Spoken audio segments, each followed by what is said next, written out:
Hi, my name is Ann Medlock, and I'm one of the co-curators of the Panhandle-Plains Historical Museum exhibit Undressing Suffrage. I'm also a professor of costume design at West Texas A&M, and I'm super excited to still be able to do this out of the closet with everyone.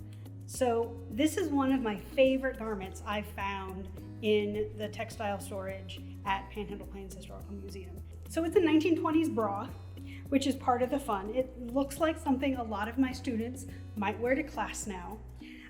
So this falls into the category of nothing's new. Everything has been, reused and recycled, and now we're just calling it shirts when we used to call it underwear. I think that from the way that it looks, it's so delicate and beautiful on this side. You might say, why wasn't this in Undressing Suffrage? I was there and saw it. Well, it can't be displayed. This side of the silk looks great and has really survived the test of time. So again, if this is from the 1920s, it's probably about 100 years old. But this side also has one of my favorite textile words, which is shattering. And it's the prettiest word I've ever heard for rotting. And what's happened is as the fibers have degraded, they just start to fall apart. So this garment can't be displayed in Undressing Suffrage or probably most exhibits at Panhandle-Plains.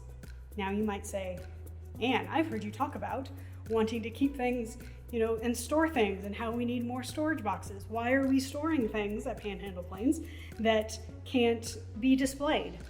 So I can use it and others can use it for research. Again, I knew what these bras look like. I didn't know that women, might have bought it like this, but then added her own ribbons. Or even if she didn't add her own, she definitely went in and sewed them on and mended after some great nights of Charlestoning where she needed to mend how these straps went back on. And that's something that I'm never gonna get from a picture. I'm never gonna get, from lots of historical documents, because those of us who mend our clothes aren't necessarily going to write about how we did that in our journals. But I can learn, and my students can learn from these different textiles and how they were created, even if we can't display them for exhibits for everyone else to use. And we can bring them out for out of the closet, so you still get the opportunity to see all the cool things that we have in the textile storage, but not necessarily can come out for a display.